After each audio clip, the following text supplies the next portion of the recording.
Dear listeners, thank you for your incredible support in helping our channel grow. We're aiming for 1,000 subscribers, so please support us by subscribing and helping us reach this milestone. Now let's start the story. The next day, Ben, Valentin, Jens, Dasha, Ira, and Mira on the mission. We successfully deploy the latest major device from the diplomatic box and walk back to the hotel. I'm thankful that it's the hell gone since now things should be easier and safer for all of us. We walk back to the hotel, take showers and change clothes. We then dispose of our old clothes, check out, and take a taxi to the airport. I can see the relief on Dasha and the twins' faces because they no longer have to wear the burqas. Of course Dasha, Mira and Ira still wear the required headscarves. The taxi arrives at the airport and it unloads us at the Turkish airline drop-off because they are the major airline that flies from Medina to Tel Aviv. Unfortunately, no one flies directly into Jerusalem, so we will be forced to take ground transportation to Jerusalem. And thank God I no longer wear my man dress and the even worse fake beard. Instead, I am pretending to be a businessman, so I'm wearing a suit and the beard is trash. Even though I hate suits, they are still better than the man dress. We take our suitcases into the terminal where I of course lead the way. I walk up to the ticket counter, present my bag, and the porter delivers the greatly lighter diplomatic box. I show my diplomatic passport, and they issue my boarding pass without a problem. Dasha, Mira, and Ira do likewise. Then we head to the waiting area for our flight, find seats for the four of us, and begin the wait for the flight. It's so fracking good to be done with the stupid burqa. If I had to wear that medieval torture device much longer, I was going to go crazy. I look at Mira and Ira, and I can tell that Mira shares my feelings, but Ira seems impervious to almost everything. Sometime Ira reminds me of Spock on Star Trek by the way she contains her emotions. I can't wait for this mission to finish, but I have concerns about our trip into Israel since they practice serious security and we could get caught.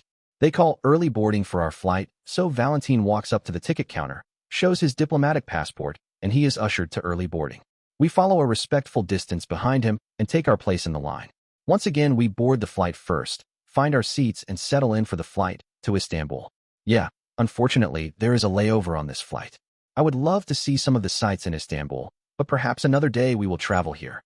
While my sister Mira and Ms. Blaine revel in their newfound freedom from the burqas, I have concerns about our entry into Israel. The security there is serious, and we might have threatening issues. I do, however, have something that I can attempt if we encounter those issues. It is refreshing to be free from the constraints of the burqa, since they are tedious to wear and present even worse obstacles to remain sanitary under one.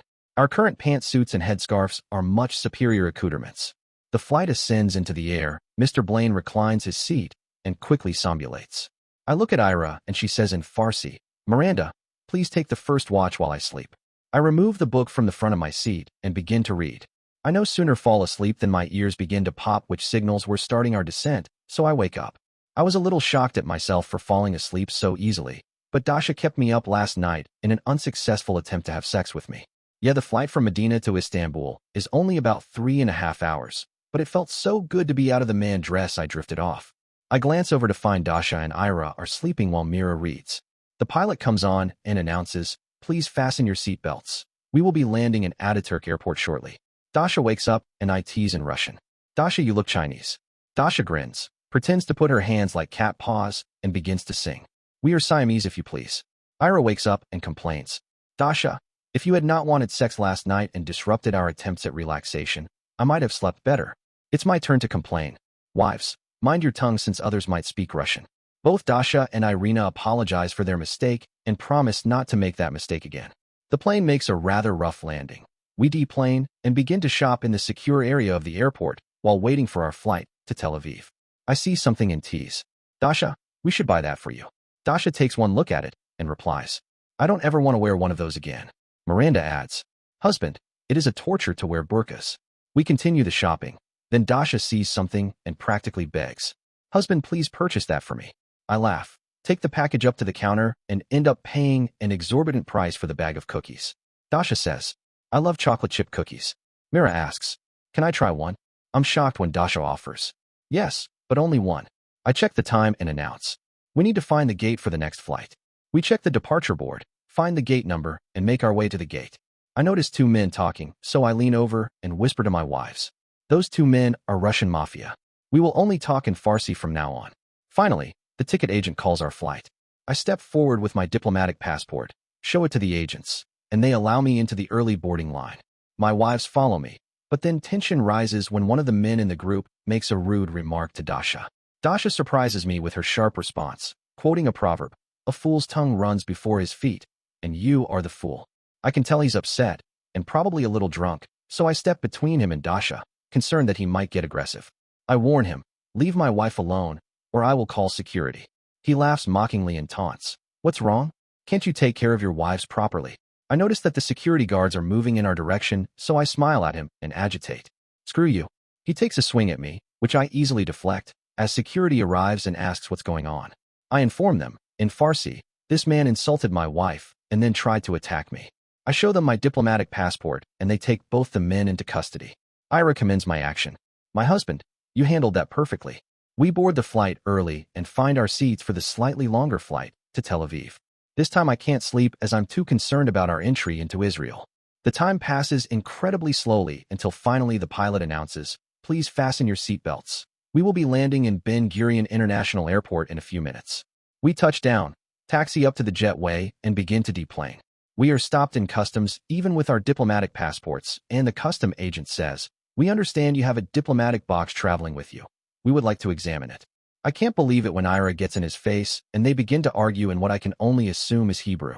This continues for a short time until Ira is taken to a phone, makes a call, returns, and then explains they were determined to open the diplomatic box until I called our embassy.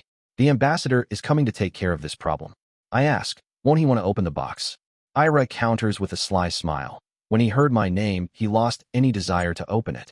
The ambassador from Kazakhstan arrives, raises hell with the custom officials, and finally we are allowed to leave with the box unopened. Dasha remarks, "That was a close call. And when did you learn Hebrew?" Mira counters, "We spent some time training here and learned Hebrew then. However, you are incorrect since there was zero probability they would open the box." Ira finds us ground transportation to Jerusalem. We load all our suitcases and the unopened diplomatic box into the taxi and begin the trip. I notice that both Mira and Ira have heightened senses. I question, "Why are you two so alert?" Ira explains, "When you are in Israel, you learn to stay alert so that you don't become a target of a jihadist." With that in mind, I also kept a close eye on things, but God must have been with us because we made it to our hotel, the Sephardic house, with no problems. Once again, we settled on one room for the four of us, much to the chagrin of Dasha. They took us to the room. I opened my suitcase, pulled out the bug detector, swept the room and bathroom, and the scan came back clean. Dasha looks at me, winks and says, "How about a shower?" Mira practically explodes. "Oh no, I'm taking my shower first this time." Ira states, "I have heard the food, other than the breakfast, in this hotel is not good. I will transverse the streets and find us some edible victuals." Mira relents, "My sister, even though I would prefer to shower foremost, I will accompany you." With Mira and Ira gone, Dasha and I get busy on one of the two beds. It's great having them gone, and Dasha is finally her usual vocal self during our time of passion. We finish and Dasha comments, "Ben, I wish I could just lay in your arms forever." I kiss her and promise, "Soon my love, you will be able to do just that. But let's get our shower done before the twins return." We take a nice long shower together, come out of it wrapped in robes, and find Mira and Ira waiting for us. Mira complains, "This room reeks of coitus." Dasha grins and says, "So, who really cares?" Mira explains, "Ms. Blaine, I hate to confess this, but I really care. You have forgotten that at one time I was deeply in love with your husband. I know that you and Mr. Blaine belong together, but at times like this your constant reminders still bother me." Dasha apologizes, "Sorry Mira, I didn't know you felt that way. Please forgive me." I add, "No Mira, please forgive both of us, but you are correct. Jens and I belong together, but we haven't considered your feelings." Mira smiles, and I can tell this little emergency is over. She says, "Mr. and Ms. Blaine, you are about to partake of a feast." She sweeps her arm toward the table that's covered with food. I look at the table but don't recognize anything, so I ask, "What sorts of food do we have?" Mira continues, "First we have hummus masabacha. That's normal hummus garnished with whole garbanzos, paprika, and lemon-infused tahini on top. You eat it with the hopefully still warm pita bread." She gestures with her hand and says, "Those are of course falafel. That's baba ganoush." I interrupt with a joke, "Is that anything like Baba Yaga?" Ira face palms and groans, "Mr. Blaine, baba ganoush is nothing at all like the witch Baba Yaga. It is eggplant mixed with tahini, lemon juice, garlic, and whatever other flavors you want to add, and served, of course, with bread." My stomach rumbles and I suggest, "This does look like a feast. Let's eat." Mira says, "First I must shower because I am not sanitary." "Please my sister, Save me a moderate portion of each dish. Mira heads to the shower. We begin the feast and Ira comments. Mr. and Ms. Blaine, thank you for responding in the manner you did to my sister Myra's request. I must also confess that your copulations bother me. I put my foot in it when I ask, Ira, why does that bother you? Ira looks sad and replies, I have not confessed it, but I am in love. However, I do not ever see any hope for my love to be returned. Dasha questions, Ira, who are you in love with? Ira cries and replies, you know him. His name is Todd. I answer, Ira, he's been gone for a very long time. Ira continues, yes, he has, and I have no idea where he is. Dasha promises, Ira, we will help you find him when this mission is over. Ira smiles and says, thank you for listening to me. Now I must dry my eyes before Mira completes her shower. Ira dries her eyes. We finish eating while making sure to leave a large portion for Mira. Dasha and I recline on the bed. I yawn and say, I'm sleepy and might go to sleep. Dasha adds, Ben, tomorrow we're finished and can head back to the cabin. I reply, it will be good to be home. We wake up early and begin to get Mira and Ira into their fake pregnancy outfits. Once their fake pregnancy stomach pouches are on, we program and load in the last devices from the diplomatic box and secure them in the fake pregnancy stomach pouches. Then they continue dressing in their maternity clothes. When they are finished, Dasha giggles and comments, you two look great pregnant together. Ira reveals a bit of emotion. This outfit is burdensome and annoying. Mira counters, my sister, do not be a crying young child still in nappies. This is better than when I was actually pregnant. With the two of them in their costumes, we head to our last two targets. We arrive at the first target, the Dome on the Rock. We obtain entrance, and because Mira and Ira are assumed to be pregnant, they don't go through the body scanners like Dasha and I do. Once inside, Ira gets busy deploying her devices while we make sure no one is watching her. Once they're deployed, Ira trashes the fake pregnancy stomach pouch and pulls in the drawstrings on her clothing so it fits. We move to the final target, the Noble Sanctuary, and gain admittance. Once again, Mira is just patted down because she is pregnant, while the rest of us have to go through the scanner. This is exactly what we counted on since we knew the scanners here were old and could cause medical issues for pregnant women. Once again, Mira deploys her devices in predetermined critical locations while we stand watch. When she finishes, she also disposes of the fake pregnancy stomach pouch and tightens up her clothing. We leave the Nobel Sanctuary, walk to the hotel, dispose of our clothes, and take a vehicle back to Tel Aviv, returning directly to the airport. Once we're finally on our flight home, I relax. Sometime later, Bernie, Liz, and Desiree at the cabin. I arrive back at the room and Liz asks, Bernie, what were you doing in Linus and Maria's room?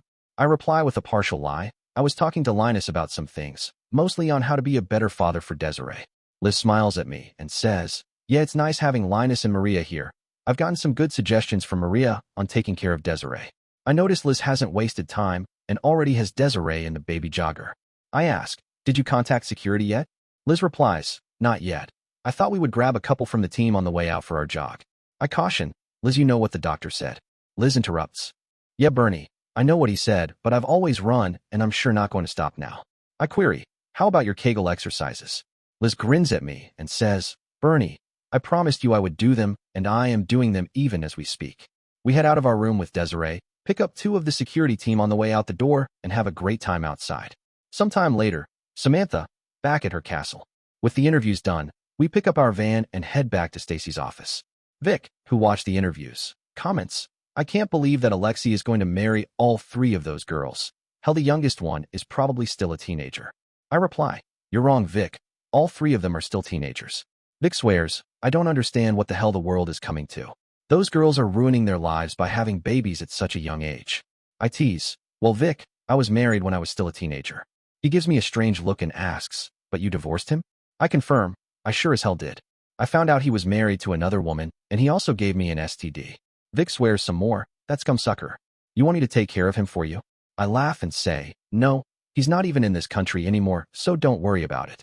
We arrive at Stacy's offices, and Vic suggests, well, since we didn't eat at the cabin, how about we head to the restaurant? I complain, shoot, I forgot about eating at the cabin. Okay, let's see what Henri is making today. We walk down the hill to the restaurant, head right to the front of the line, and Henri says, sorry, but because Inga is no longer here, I must seat you myself. He takes us to the table, and Henri says, today's meal is chicken cordon bleu. I would recommend a nice white wine with it. I agree. I will take one glass of wine. Vic declines, sorry, Henri, I'm on duty and can't drink. Henri suggests, then coffee for you, Monsieur Victor? Vic agrees, yeah, that would be great. Henri leaves and Vic says, It's good the restaurant is open again. Henri seems much happier, but we need to find some help for him. I agree. Yeah, he's working too hard. Sometime in the future, Stacy. Meeting with the lawyers and Bill. My lawyers show up to discuss my case. They insist on going after an insanity plea again, especially when I show them all the evidence I have against the witch bitch. I tell them, if we do go with the insanity plea again, I sure as hell don't want to be in the same nut house I was last time. I want a much nicer place this time. They assure me they will find a better place and leave. Bill slides some paperwork across to me and says, the restaurant is doing great and Chef Henri is happy again. But we do need to hire a waitress for him. I agree. Okay. It's a shame Inga went back to work for Tom. Bill asks, is there anything else for today? I twirl my hair on my finger and say, yeah. I want you to find out as much information as you can about some people living at Ben's cabin. His name is Alexei, and the other three are Safia, Zarika, and Yasmin. Bill asks, they're the ones Ms. Stevens just interviewed? I reply, I didn't see Safia, just Zarika and Yasmin. Bill replies, no problem. Now if there's nothing else I will get working on this. Bill leaves, and I begin to formulate a new plan. September 11th, 6:46 a.m. Mountain Daylight Time. Ben, Jens, Ira, and Mira, back at the cabin. It's been some time, so I need to catch you up on things that are going on. We had an uneventful trip back to America, so I decided not to say anything about it. Jens and the twins were excited to be able to wear normal clothes on the trip back. Of course I had to buy new, overly expensive, clothes for them in the gift shop before we left. Tom did a hell of a job on the cabin. It was nice to be in our room and not have to settle for the tunnels, especially since Tom made sure there were mirrors on the ceiling above the bed. The only down part of being back was that Mira and Ira were upset as hell. While we were gone, Stacy convinced Alexei, Safia, Zarika, and the now pregnant Yasmin to move into a house which she gave them. The twins went ballistic toward Tom, but he rightly declared that Alexei wouldn't listen to him. Mira and Ira made a beeline for Alexei's new house, and I guess raised enough hell that Alexei called Jim the sheriff on them. Jim knew better than to take them on by himself, so he called me, and I went over to the house. It was a nice as hell house. This makes me wonder what the hell Stacy is doing this time. Unfortunately, she continues to be her PETA. I successfully convinced Mira and Ira to come back to the cabin without killing anyone, but they are majorly pissed at Stacy. This could be good. The moment had finally arrived. Mira, Ira, Jens, and I sat in the conference room, watching the TV and waiting for the reports. At exactly 6:46 a.m., the designated time, we clinked our glasses of champagne, took a sip, and I said, thanks to all of you. The mission was a success. It took about 30 minutes before the first reports started coming in about the widespread devastation. Another 30 minutes passed before speculation began about the timing of the events. Jens hugged me and remarked, Ben, I never thought they would piece it together. Mira added, Mr. Blaine, this should send a clear message. Ira nodded in agreement. Now that the reporters have caught on, the true purpose of our mission has been revealed. I query, with the dome on the rock gone, I wonder if Israel will rebuild Solomon's temple in its place. Ira replies, Mr. Blaine, I will suggest that to my Israeli friends. I comment, well, I think it's time for some PT. Jens agrees, yeah, I'm up for that. Mira and Ira say, we will prepare and meet you outside. It was so good seeing that our missions came together and actually worked. I was concerned that someone would find the devices we planted and remove them. After they detonated, I was concerned that they wouldn't decipher the message we wanted to send. What was even better was being back and having that part of our life behind us. Now I need to concentrate on other things. Ben was in for a major shock, but I want to wait until later to tell him. Now I want to take a run, while I still can. We have everyone and their brother looking for Ira's Todd, but so far we haven't had one lead where he is. Seeing Liz and Desiree was great, and I look forward to them participating in PT with us this morning. Since Liz has to push the baby jogger, maybe I can finally beat her in a race. I love holding Desiree and helping with her. Heck, Ben and I even took care of her all one night, so Liz and Bernie could head into Leadville and eat at the Biatch restaurant. Speaking of the Biatch, she's still in jail while her trial drags on. She continues to blab to everyone that I'm a witch, but thank God no one believes her. I shudder to think what would happen if people still believed in witches. Our room is fantastic. Ben and I broke in the bed correctly many times. We go to our room, change into BDUs, and head outside. The security team is preparing to start PT, but some of them groan when they see Mira walk up to lead PT today. Mira puts us through a crazy workout, which has my heart rate cranked. I feel a little lightheaded because of my condition, so I back off a little. Mira of course notices, so she comes over to me and berates my dedication. Ms. Blaine, there will be no slacking on our PT today. I smile at her and confess, Mira, I don't feel 100% today, but I will give it my best. Mira moves back to the front of the squad and continues.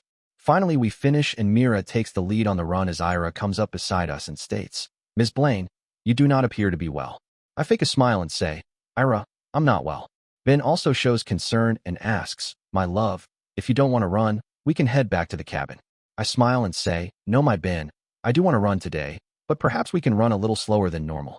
Ben and Ira slow up, and I begin to feel better. I have concerns over Ms. Blaine since her participation in PT was subpar. I have noticed over the past few weeks her participation in PT waning. Mira berated her, so I sent Mira some hand signals to ensure Mira would no longer berate her. I need to convince her to seek the advice of a doctor for her issues of health. Ms. Blaine was slacking on today's PT, which is unlike her. I again began to berate her when my sister Ira sent me hand signals to leave Ms. Blaine alone. When I regain seclusion with my sister, I must ask her about her commands. September 11th, Liz, Bernie, and Desiree at the cabin. It was great when Ben, Jens, and the twins came back from their mystery mission. I tried my best reporter tricks to discover what their mission was, but no one would tell me. Jens and Ben have been real godsends when it's come to Desiree. Heck, they even took care of her one night, so that Bernie and I could have a nice date night at Stacy's famous restaurant. Then afterward, Bernie finally got his wish. It was good to be back on the horse again. Bernie and I are getting ready for morning PT. We have the TV on in our room when reports start coming in about terrible bombings in Saudi Arabia and Israel. Someone destroyed the main mosques of Islam. Then one of the reporters notices that the time of all the explosions is the exact time of the first plane crashing into the World Trade Center. I look at Bernie and say, that was a hell of a deduction by that reporter. Bernie agrees. Yeah, he really thinks on his feet. Perhaps we should hire him, Liz. I think for a moment and reply, Bernie, I'm not sure about expanding the Truth Network into international reporting since we still don't have enough reporters to cover America to my liking. Bernie suggests, well, Liz, you could always start working again. I have Desiree ready for our morning PT. Smile at her. She smiles back, and I reply, Bernie, I'm not sure I'm ready yet to go back to work. I know. Why don't you go back to work? Bernie grins at me and says, you know, I've been thinking about going back to running the cameras. I sort of miss it, but I sure don't want to displace John. I prod. Come on, Bernie. You know Samantha could use 2 camera operators. Bernie quickly smiles and agrees. Liz is right. Samantha has been working like crazy. She covered the return of Ben and Jennifer and is currently covering the trial of Stacy. Yes, she could use the help. I agree. Okay, Liz, you've talked me into it. But when you come back, I'm going to run the camera for you. Liz agrees. Of course, Bernie. I wouldn't let anyone else do it. We walk outside and begin PT. Today is Myra's turn to be the leader, and she gives us hell, especially targeting Jennifer when she doesn't work as hard as Mira wants. Surprisingly, she quickly backs down. We start the run. Liz, for the first time since the birth of Desiree, catches up with Jennifer, looks over her shoulder, and says to me, Bernie, something is wrong with Jens. Ben, Jennifer, and Ira slow up even more. Liz jogs up beside Jennifer and asks, Jens, what's wrong today? Jennifer smiles at her and says, it's no big deal, Liz. I just don't feel my usual self today. Liz paces Jennifer, and they continue to talk. September 11th, Samantha. In the morning, John, who is staying in the castle in a spare room, knocks on my door and asks, Samantha, are you watching the news from overseas? I wasn't, so I quickly switch on my TV to find every station is covering the bombings in Saudi Arabia and Israel. I yell, John, I'm decent, so come on in and watch this with me. He comes into my room and we watch in amazement, especially when one reporter speculates it could be in retaliation for the World Trade Center attack. I look at John and say, well, what do you think? Is it retaliation? John replies, I sure as hell hope it is. I wonder aloud, how many people were killed in these attacks? John says, it's nighttime in both countries, so everything was closed. Unfortunately, there might not be any deaths. I was going to chide him. Then I remember he covered the World Trade Center, so I hold my mouth and instead suggest, how about I make us some breakfast? John offers, Samantha, I think it's my turn to make breakfast. I smile and ask, so we're having French toast today? John replies, yeah, if you don't mind. I agree, that would be great. I turn off the TV, and we head into the kitchen. September 11th, Stacy, meeting with Bill. I'm fascinated with the reports on TV about the bombings in Saudi Arabia and Israel, and have been watching them all morning. I'm interrupted by one of the guards. Bill is here to see you. I ask, is the female agent also here? The agent replies, of course, she's coming to do your search. I am thankful they have a female agent do my searches now, even if she is sometimes rough with my crotch area. She come into the cell. I assume the position as I caution, ma'am, I have my period today. She still searches me and makes me change my pad in the bathroom, but I'm used to it so it doesn't bother me. Then the shackles go on, and I'm taken to the conference room where Bill is waiting. They chain me to the table. I sit and ask, Bill, did you see the news this morning? Bill replies, yes, Miss Summers the first did, and because of it I have some concerns. I ask, what are your concerns, Bill? He replies, well, they tried to take out Miss Stevens once, and I'm concerned they will try it again. Plus the restaurant might become a target. I query, so what do you want to do about this? Bill suggests, I would like to post guards at Miss Stevens' house and the restaurant. I nod my head and agree. That sounds like a good plan to me. How are things going with Alexei and his harem? Bill chuckles and says, Miss Summers, it was a stroke of genius to give them their own house. His sisters, the twins, are furious at him, and every time they go to his house they fight, and he calls the sheriff on them. Then the sheriff gets Ben Blaine involved because he won't take them on by himself. I ask, is it time for us to continue with the next part of the plan? Bill smiles and says, why not? Should I make the arrangements? I nod my head and reply, yes, please do that for me. Have you figured out some work that he can do? Bill says, Alexei might be one of the smartest idiots. Bill calls him an idiot for having so many girls he wants to marry I have ever met. I think we could come up with some analysis jobs. I agree, that would be great. I know. Why don't you let him figure out how we can make money off the restaurant? And also have him determine how many employees we need to hire. Bill says, that's a great idea. I will start on it when I get back to Leadville. 6 years in the future, Jens and Ben, back at the cabin. How time flies when you're having fun. If you remember the last time I talked to you, I was having problems with PT and the run. I finally shocked the heck out of Ben when I told him I was pregnant. Like a typical man, he was flustered and blurted. How did that happen? I giggled and said, well, we had sex. Ben interrupted. But I thought I couldn't have children. I smiled at Ben and explained, I guess it's one of the many miracles that have happened in our lives.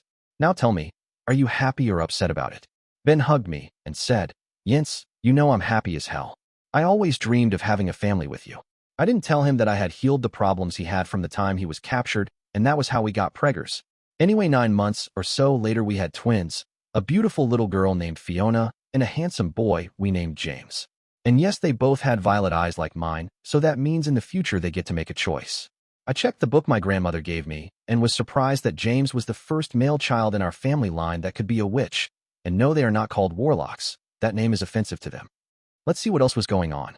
Oh yeah, Liz, Bernie and Desiree moved into their own house. Fiona and James love going to their house and playing with Desiree.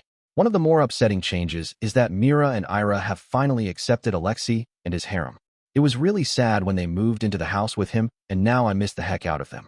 Ah yeah, since we have so much room now in the cabin, Daddy moved in with us and loves to play with Fiona and James. Heck, he even babysits them so we can get an occasional date night. Ben is absolutely and positively the best father in the world. He is so devoted to our children, and they love him possibly even more than they love me. Rats. He takes them on walks every day when it's warm enough and teaches them about all his Indian things. He spends some of his time with Destiny. In fact, that's where he is right now. Destiny and I are walking and she asks, Ben, how are you enjoying fatherhood? I smile at her and honestly answer, it's the greatest thing in the world. Destiny laughs and reminds me, well, you can thank your wife for healing you from the damage that Hussein caused when you were captured. Yet Destiny had told me about Jens being a witch, and after that many things that I had questioned before made sense. It made sense to me that a shaman in training and a witch would make a good combination, so I didn't question it. Destiny suddenly frowns and says, Ben, you need to get home as soon as possible. Then she turns into a wolf and runs toward the house. I ask what's going on, but she was gone. Glenn runs up totally out of breath and says, Ben, you need to get home. They took them. I ask, they took who? Glenn catches his breath and continues, I tried to stop them, but they took my Jennifer and my grandchildren. I begin to run toward the cabin and yell over my shoulder, they who? But Glenn doesn't hear me. I arrive at the cabin as Destiny is pacing the area in her wolf form and sniffing the ground. When I arrive, she shifts to her human form, walks over to me, and says, Ben, 4 men were here and loaded your family into a van. I fall to my knees and beg, Destiny, what else can you tell me about them? Destiny kneels beside me and admits, I'm sorry, but nothing else. Destiny encourages with the next breath, remember what Jennifer is. It is probably a mistake that they took her with your children. I look at Destiny and declare, I have to find them. Glenn runs up just as Jim the sheriff arrives. Jim jumps out of his truck and says, Glenn said it was an emergency. I swore, someone took Jennifer and the children. Jim makes a call on his radio to set up an Amber Alert while I look at Glenn and ask, tell me what happened. Glenn says, there were 4 of them and they obviously had military training. They were all wearing face masks. They broke down the cabin door and were inside before we even knew what was happening. I tried to fight them and got this gash on my head for it. Destiny suggests, then it's time to rally the troops again. I agree. Yes, I need to make a lot of phone calls. I begin the calls and silently swear at myself for letting down my guard and becoming too comfortable. Present, 6 years after the last terrors. Ben, back at the cabin. Damn, we had the best 6 years of my life, until this happened. We built the life I had always dreamed of with Jens, but I made the mistake of becoming complacent. After years of being on high alert, it felt good to finally relax and enjoy life. I loved spending time with my kids. They were everything a father could hope for. Respectful, full of energy, and a little wild. I was looking forward to growing old with Jens and living a peaceful life, but we hadn't faced any backlash from our past missions, so we let our guard down. Looking back, I should have known better. We had even scaled back most of our security. Tom, Inga, Gretchen, and the rest of the team were gone. How could I have been so careless? I grabbed my phone to call Tom, hoping he'd picked up any concerning chatter. Just as I was about to dial, Destiny walked up and interrupted. Ben, I don't think it's them. I look at her and ask, why the hell not? She replies, Ben, according to Glenn, the men wore masks. Therefore, they didn't want Jennifer to see their faces. I continue with a logical conclusion. So then it's something to do with her being a witch, because if she saw their faces, she could put a spell on them. Destiny affirms my assumption. Yes, Ben, I feel you are correct. I swear, then it has to be Stacy Summers. I head over to Jim, who's still questioning Glenn, and interrupt. Jim, I think this is Stacy Summers' work. Jim looks at me and counters. Ben, after the last mess that Ms. Summers created, she has been a model citizen, and thanks to her, Leadville is doing great. What makes you feel it was her? I blurt out, because the scumsuckers wore masks. Jim counters. Ben, that's the best thing that could happen in a situation like this. It means that since neither Jennifer nor the children will be able to identify the kidnappers, it gives us some hope that they will eventually be released. I argue, Jim, I still question whether or not Stacy is behind this. Jim replies, okay, Ben, I will look into this, but don't hold your breath. Jim finishes his interview with Glenn and takes a crapload of pictures of the crime scene. I continue my disrupted train of thought and make my call to Tom. Present, Tom, phone call from Ben. My mobile phone rings, I look at it, and I can't believe it. I answer, hell, I haven't heard from you in a coon's age. Then I practically drop the phone when Ben says, Tom, we have an emergency. Jens and the children have been kidnapped. The Amber Alert flashes up on my computer screen, and I reply, tell Jim he did a good job getting the Amber Alert out so quickly. I'm going to talk to my friends at the FBI and get there, but's moving on this. Is there anything else I can do for you? Ben pauses and says, yeah, I really screwed up when I let the security lapse on this place. I want to get everyone back to the way it was before I became stupid. I did my best to calm Ben down. Let me see if I can come back and get things set up for you. I will also contact Inga and get her over there ASAP. Ben asks, Tom, do you think it could be Stacy again? I reply, hell, Ben, I doubt it. She's been a model citizen after her last big screw up. But I will check into that too. Now I need to get going. I end the call and shake my head as I can't believe it. Present, Inga, phone call from Tom. I look at my phone and answer, hello, honey, how are you? Yes, Tom and I are still together after all these years. He finally saw things my way, and now we even live together. I know, I had said that once we did the deed, I was going to leave him. Well, when we finally started our life together, I knew I could never leave him. In typical Tom fashion, he cut to the chase and asks, Inga, how fast can you get to the Blaines in Leadville? I complain, Tom, you know better than to just ask a question like that without more detail. Tom apologizes, and I practically drop the phone when he says, sorry about that, Inga. Jennifer and the children have been kidnapped. Ben wants to reinitiate all the security around the cabin. I'm not sure when I can get away from work, so if you could head up there and get the ball rolling, it would be a big help. I ask, do you have any more details? Tom says, not right now, so move your butt up to Leadville and get cracking. If I didn't love him so much, I would give Tom hell about that comment. Instead, I smile and say, okay, I'm going to pack some clothes and get going. I pack clothes enough for a week, hop into the van, roll out of the garage, flip on the light bar, and fly to Leadville. On the way, I decide to make another call. Present, still 6 years in the future. Gretchen, phone call from Inga. When I stopped working for the Blaines, it was both a sad and a happy day. Sad because I loved my job, and happy because the Blaines helped me to set up my own computer store. It was something I always wanted to do, but never dreamed I would have the money to make it happen. One of my salespeople comes up to me and says, Gretchen, there's a phone call for you. I pick up the line and hear a siren in the background as Inga says, Gretchen, how functional are the computer systems at the Blaines cabin? I reply, well, they've been down for a few years, and they are certainly outdated, but they should start right up again. Why are you asking? Inga answers, Jennifer and the children have been kidnapped. I interrupt. Inga, are you headed to the cabin now? She replies, yes, I am. I make a quick decision. If you aren't too far away, stop by the store and please pick me up. Also, do you have room for some boxes? Inga answers, sure, I'm in the marshal's van. I will see you in about 20 minutes. I look at my salespeople, give them a list of things I want gathered immediately. Then I say, I have to go to Leadville because my friend Jennifer and her children were just kidnapped. Please keep the store running while I'm gone, and you can call me if you have any questions. They assemble all the items by the front door. I load my personal laptop into its bag and barely get finished when Inga shows up in the van. We load all the equipment in the back. I make sure it's secure, and then Inga hits the road. Present, Liz, phone call from Tom. My phone rings. I glance at the caller ID and see it's Tom. I answer and remark, I haven't heard from you for ages. Tom gives me the bad news. Liz, Jennifer and the children were kidnapped this morning. I sputter, what? I can't believe it. Tom replies, you better believe it because it happened. I'm calling to make sure your family is safe and to see if we can get Samantha to do a report on this. I cover the phone and yell, Bernie, is everything okay? He comes into the room and says, yeah, things are fine. Why do you ask? I quickly tell him about Yince and the children. Then he suggests, Liz, I think we should head over to the Blaine's cabin. I question, why should we do that? He says, because it's safer there than it is here. I will start getting Desiree's clothes and things ready. I get back on the phone with Tom and say, Bernie thinks we should head to the cabin. Tom interrupts. That's a great idea because we're getting the security up and going again. How about Samantha?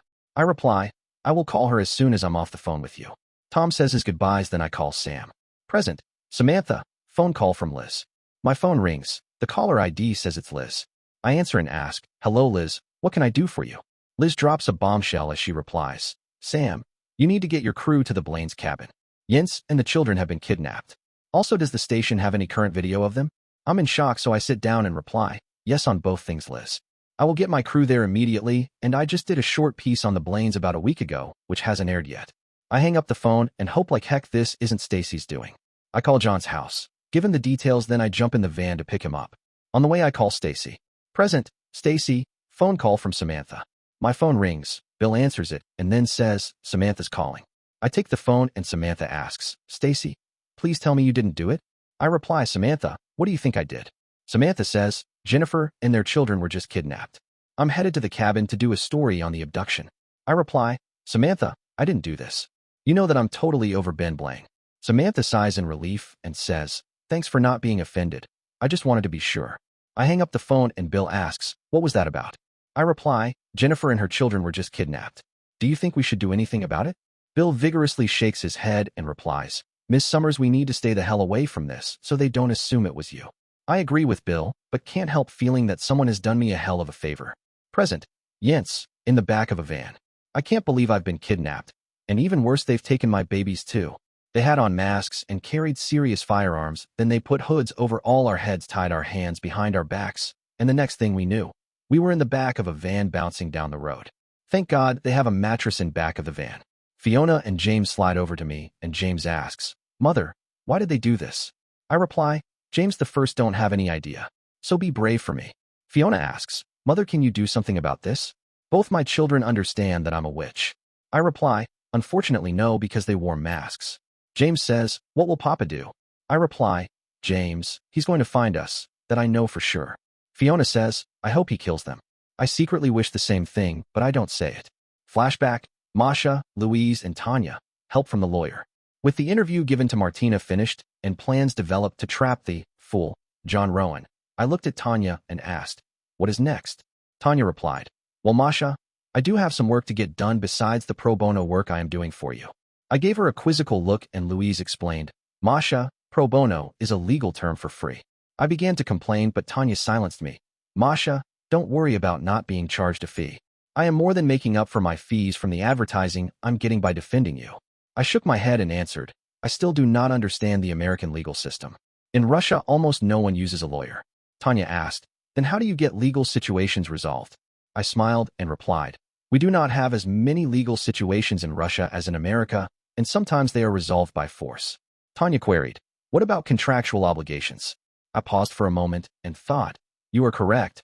While I haven't had to use their recourse, they do intervene to resolve contractual issues. Tanya grinned and said, Masha, It really doesn't sound that much different than here. I sputtered, but we heard that Americans sue people all the time. Tanya interrupted. And we heard that Russians have to stand in line to buy food.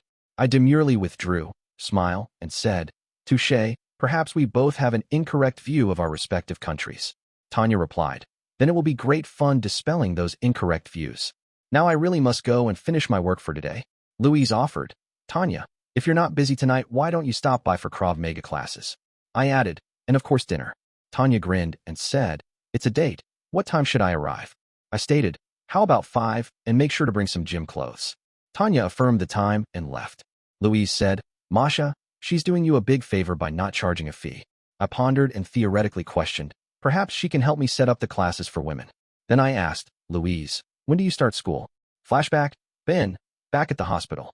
The nurse kept flirting with me, so I finally went up to the medical chief of staff and complained, Sir, I hate to bother you, but the conduct of the nurse prohibits me from performing the tasks which I am being asked to perform. He looked at me blankly, finally recognized me, and swore, Son of a bitch, you're Sergeant Blaine. Since you saved the head nurse's life, we've had nothing but trouble from the nurses. He continued in his command voice, which was excellent. I will not tolerate any sexual shenanigans, such as went on back at the base hospital. Any breach of this order will not be tolerated. Do I make myself clear? Then nurses feebly and meekly all replied affirmatively. The medical chief of staff looked at me and advised, Sergeant, please feel free to report any further incidents. I went back to work with the previous nurse. She gave me her best pouty face and said, You're no fun. I grinned at her and replied, Listen, I have work to do. I need to rescue more children before the Taliban begin to kill them. That shut her the hell up and things were much better. Flashback, Jack, at the hospital. With the arrival of the new medical staff, this place looked and felt like a real hospital. They hightailed it downstairs and reported to the medical chief of staff. Ben saw them and said, Great, now I can change and go rescue some more children. I stopped Ben and said, You might want to take a few minutes for the fun we're going to have. Ben queried, What sort of fun are you planning? I grinned at him and answered, I'm releasing the British bomb maker and we're going to use him for sniper practice. Ben waffled, Jack, I would love to stay for that, but if I was in the contest it wouldn't be fair. He did have a point, so I asked, I assume then you're going out after more children? Ben said, Of course, and with what Amir told me we need to hustle. By the way, have you seen where he is? I said, He's been working with the doctors and nurses to help tell them what happened to the children. Ben queried, I hate taking a civilian on the mission, but he was a big help to me as an interpreter. I suggested, Hell, why don't you take one of our terps? Ben asked, When did we get more than one terp?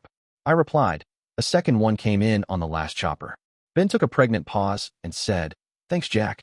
I really didn't want to bring Amir with me, especially after he took the scumsucker's tool. I said, Start getting back into your gear and I will find a terp for you. Flashback, Jennifer at home. Grandmother went into more detail than the book, describing in greater detail what a good witch can do. In fact, the detail was so great it is too much to repeat in this short description. There was one statement grandmother made that still bothered me, so I decided to ask, Grandmother, you cautioned me about guarding my heart against dangerous things. What exactly did you mean? Grandmother hugged me and replied, Jennifer, my only granddaughter, it's very simple. Your choice of Benny Blaine for a husband was preordained. I want to caution you about having any other romantic entanglements. In other words, even though it will be hard, especially when your hormones start to kick in, don't mess things up.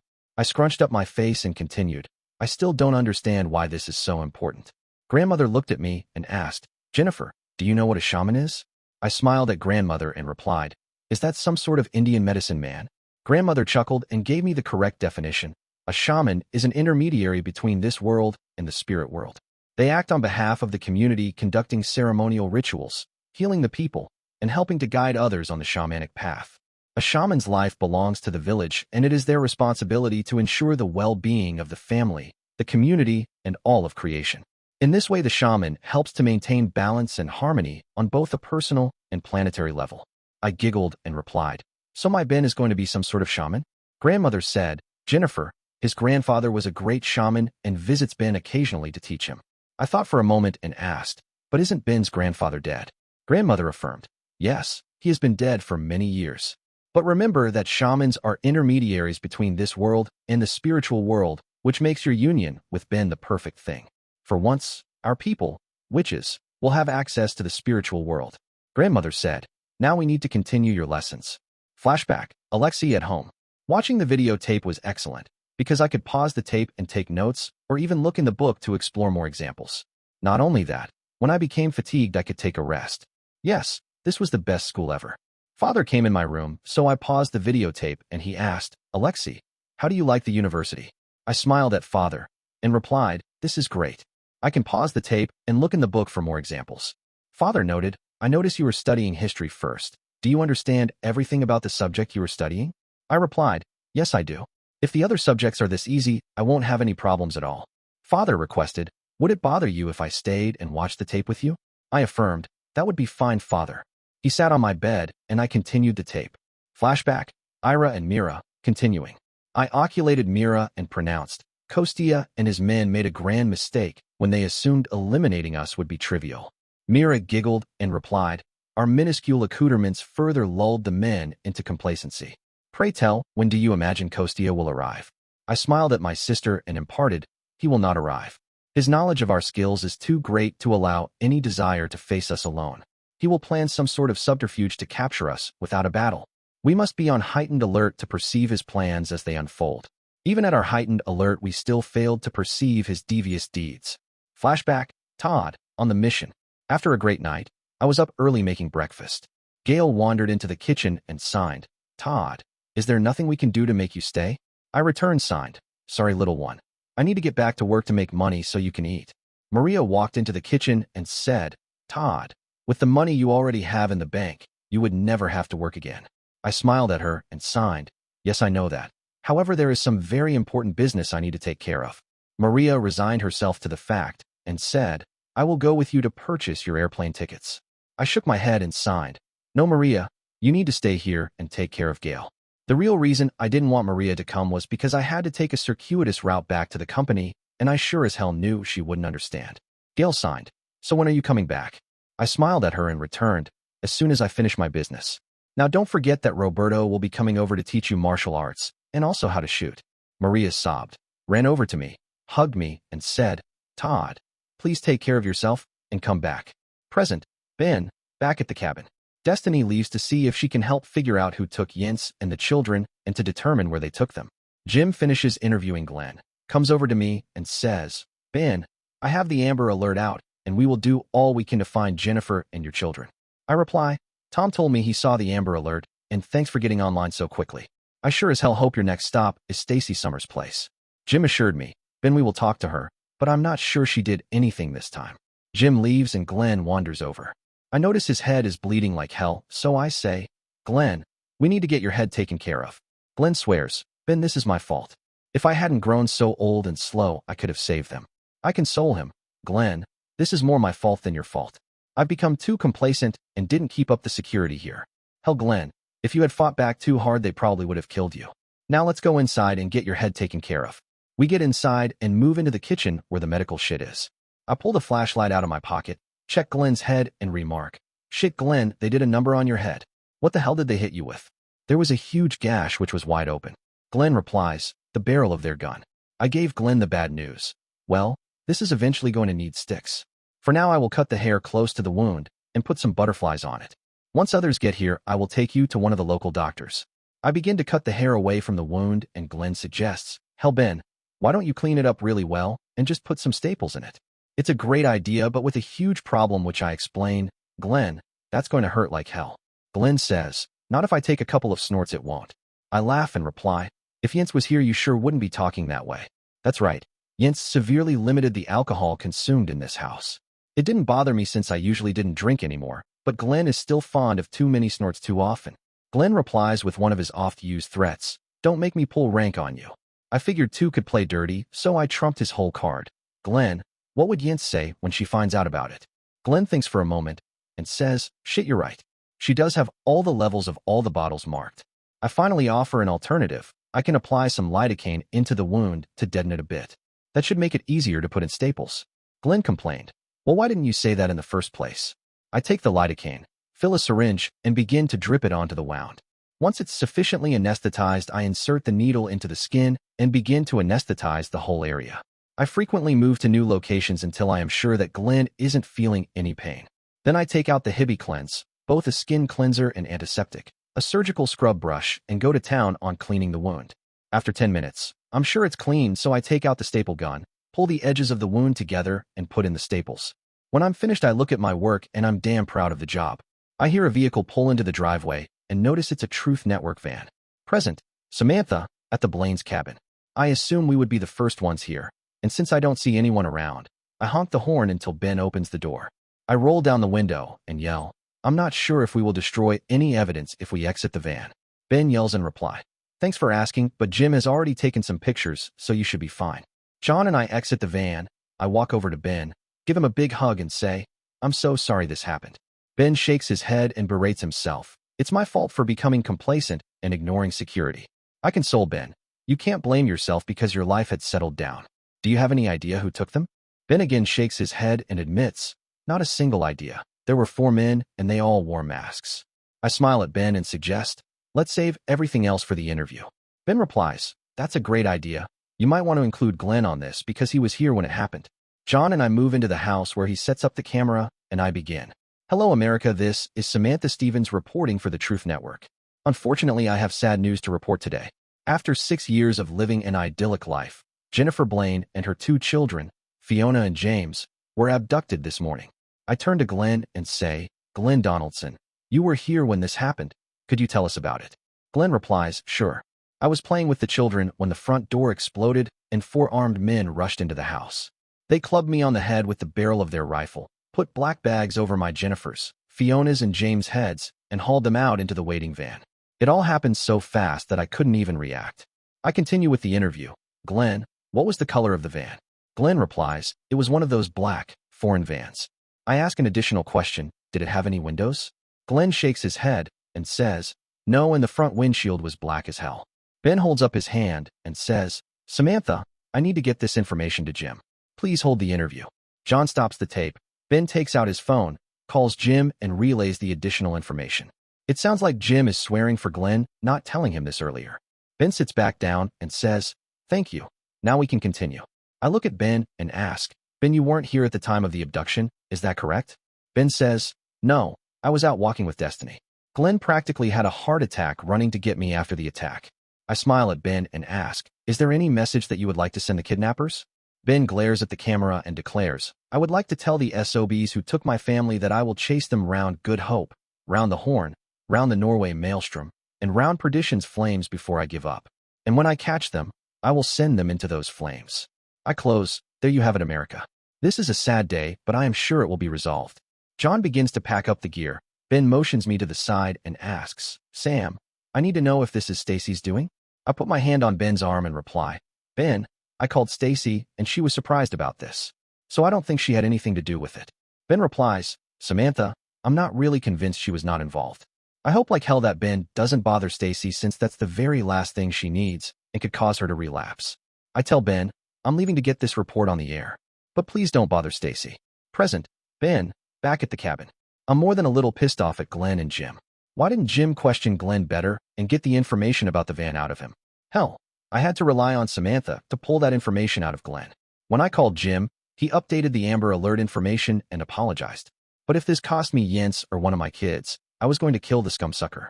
I decide to gear up, so I go to my safe, pull out my 1911 and 10mm, and strap it on. I also grab an M4. I hear sirens as a marshal's van pulls in front of the house.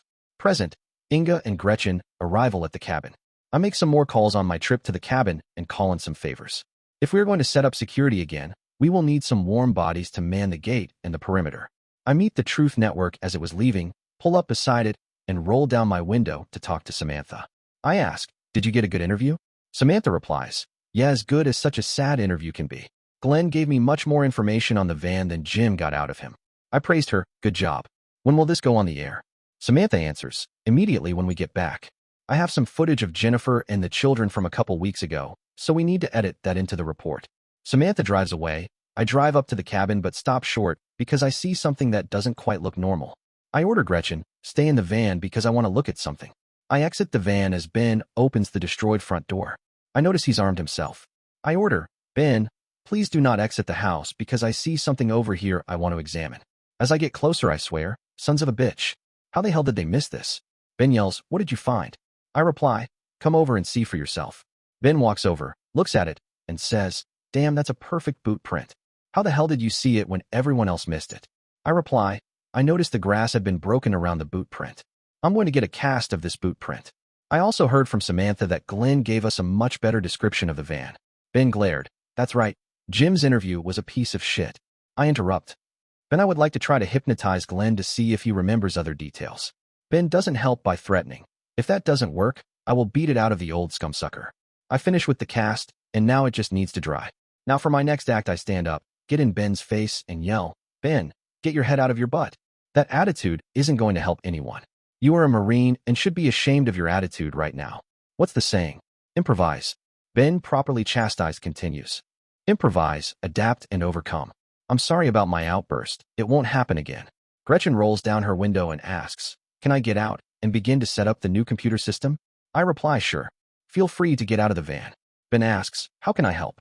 Gretchen replies, we have a bunch of things in the back of the van that you could help bring into the house. Before Ben leaves, I tell him, Ben, I have a security team coming to man the front gate and to stand watch. Don't shoot them when they show up. Ben begins hauling the computer stuff into the house as Gretchen directs. Ben, this needs to go into the old server room. Present, Gretchen, setting up the new computers. We begin to haul the new computers into the basement server room, and Ben offers, Gretchen, you get started, I will bring in everything. I am shocked that Inga yelled at Ben, but he has improved his attitude since then.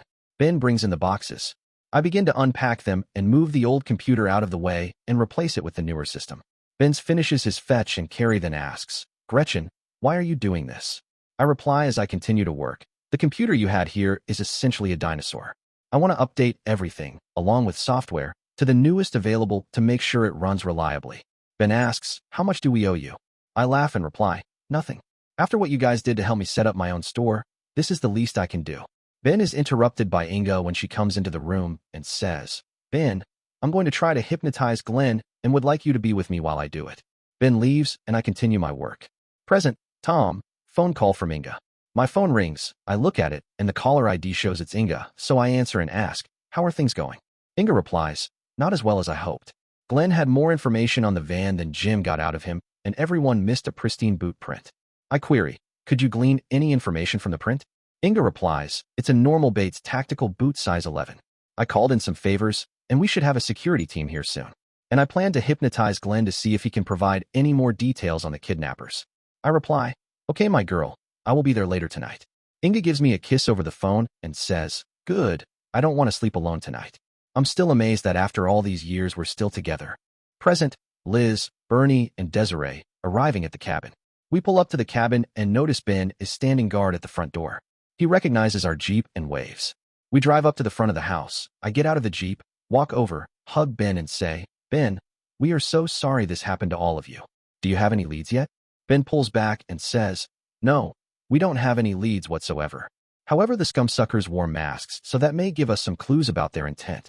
And I still wonder if Stacy Summers is involved. I follow my thoughts and continue.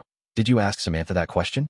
Ben affirms, I did, and she told me when she called Stacy that Stacy acted surprised when she heard the news. I finally asked the question I've been leading up to. Ben, with all that's going on, I was wondering if the three of you can stay here. We feel it's safer than our house. Ben gives a dejected chuckle but replies, sure you can stay, but I can't guarantee it's any safer than your house. No one has ever been kidnapped there. We hear a whirring noise. We both follow it, and Ben says, well, it looks like Gretchen has the drones up and running. I query, who else is here? Ben replies, Inga is in the house trying to hypnotize Glenn, and Gretchen is, of course, updating the computer systems. And I understand we have some security folks coming sometime soon. He points to some approaching SUVs and says, that looks like it could be them now. Liz, could you get Inga while I continue to stand guard? I walk into the house and interrupt Inga. I think the security team is here. She looks at Glenn and says, I will be back later to finish this. Then she goes outside. Glenn mutters, I don't think this is going to work. Bernie brings Desiree into the house, and of course she immediately demands, Mother, where are Fiona and James? I tell her a little lie. Honey, they are on a little vacation. She sits on the floor and complains, oh great. Now what am I going to do? Bernie immediately replies, young lady, what you are going to do is fix that attitude or spend some time in the corner. There are many things to do here. Would you like to see the room we shared with you when you were a baby? I knew I could count on Bernie to be the bad cop. He really enjoyed it. Desiree jumps up and says, Papa, that would be great. We all head toward our old room and are a little shocked when we get there because I guess Yince doesn't have a cleaning lady. Desiree remarks, This place is a pigeye, putting an untold amount of emphasis on each letter.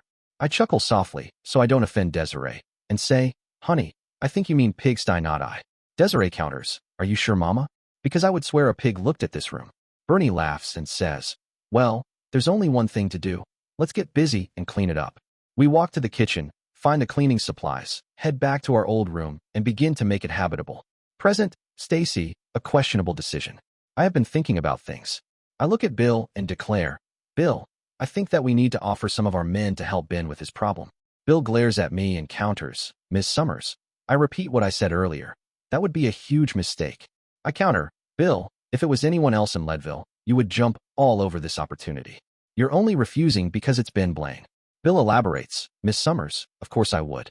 But did you forget, you also try to have Ben's wife killed? I smile and say, well, we need to be good neighbors, so send 4 of our men over to see if they can help. Bill makes the call while I still feel like someone has done me a great big favor. Present, Jens, in the back of a van. The van continues, and I can tell from the noise we're now on a paved road and are moving at a high speed. The turn that took us on the paved road was a left turn, which means we are not heading to Denver. We're heading deeper into the Colorado Rockies. Where in the heck are they taking us? Flashback, Masha and Louise, Louise's new room. I asked Louise, when do you start school? Louise replied, oh my gosh, I forgot to tell you that I start in 2 weeks. Are you sure you won't have any problems taking care of Linda? I smiled at Louise and affirmed, don't worry about it. And I will of course make sure she remembers her mother. Louise asked, so what are we having for lunch? Louise followed as I walked to the kitchen and suggested, how about grilled cheese sandwiches with vegetable chips? Louise questioned, will Linda be able to eat that? I took slight offense at her question and replied, of course she can. I just won't cook her sandwich as much as ours. Louise figured out she hurt me and apologized. Sorry, Annie Masha, I didn't mean to hurt you. I am not used to Linda eating real food. I replied, Louise, by now you should know I really love Linda, and I only want the best for her. Louise crimsoned and replied, Masha, I do know that. I think I'm just afraid about going back to school. I am worried that I will miss so many parts of Linda growing up. I console her, Louise, since Linda is older now. We will let her stay up later so you can spend some time with her after school. Then she can show you all the new knowledge that she has gained that day. Louise begins to cry. Masha, you're too nice to me. I finished with the sandwiches as Linda dashed into the kitchen yelling, Mama, Mama, Mama. Louise scooped her up, gave her a hug and a kiss, and said, Linda, your diaper is dirty. Linda giggled and said, dirty diaper. Linda said, let me change her, and then we will be back for lunch. Louise took Linda to her room, and I smiled about the whole situation. Having Louise and Linda here was a gift from God. I crossed myself and said a short prayer of thanks. Flashback, Ben, back at the hospital. I begin to get back into my combat gear with a few modifications. I unloaded all the food from the pack because it won't be needed and loaded up a buttload one, metaphorically, of ammo, frags, and flashbangs. I think about things and try to come up with a better way of carrying the children who have been so abused they can't walk and finally come up with an idea. Jack finally makes it back with the terp, and I say, Jack, I would like a folding stretcher and some rope. Jack gives me a funny look and said, what the hell for? I explained, Jack, last time I had to carry some of the kids who couldn't walk. If I have a stretcher and some rope, I can tie them to it, and then have the terp pull it like an Indian travois. The terp begins to bellyache. Sergeant, I am not a pack animal, and I will not be treated like one. My first inclination is to shoot the scumsucker, but instead I smile at him and tell Jack, I think there are some shitters around here that still need to be cleaned. Since he doesn't want to come with me, he can clean them instead. Jack, go find Amir for me. I will use him again. The terp begins again to complain, but I shut him up by saying, you know what happens to terps the Taliban catch? You had a chance to help on a mission and refused, so now you're on permanent shitter duty. Jack takes the worthless terp away and soon comes back with Amir. I ask Amir, do you have any problems carrying a stretcher for me? Amir eagerly replied, Ben, sir, we are going on another mission? I will do anything you ask. Jack chuckled some at the sir comment, so I shot him the evil eye and asked Jack, so where the hell is the stretcher and rope? Amir added his 2 cents. Yes, Jack, sir. Where is the stretcher and rope? Jack glared at me and replied, let me get them for you scumsuckers. Jack left, and I cautioned Amir, be careful when you're talking not to swear at everyone, especially the officers. Amir asked, which ones are the officers? I try to explain, the ones with bars or stars on their collars. Amir rapidly nods his head and repeats, no stars or bars. Jack shows up with the stretcher and rope, hands it off to Amir, and Amir apologizes. Jack, sir, I did not mean an insult with my swearing. Before Jack can start on the whole don't call me sir routine, We head outside and Amir whispers, Ben, sir, I think I know more place with children in them. I whisper a reply, lead the way. Flashback, Jennifer, at home. Yes, with grandmother's teaching, I was becoming a good little witch. My only concern was what would happen when mother came back to the house. I was sure it wasn't going to be good. I made up my mind if mother wanted me to dance ball, then I would demand that I keep getting lessons from grandmother. Grandmother looked at me and said, Glenn is coming, so I need to go.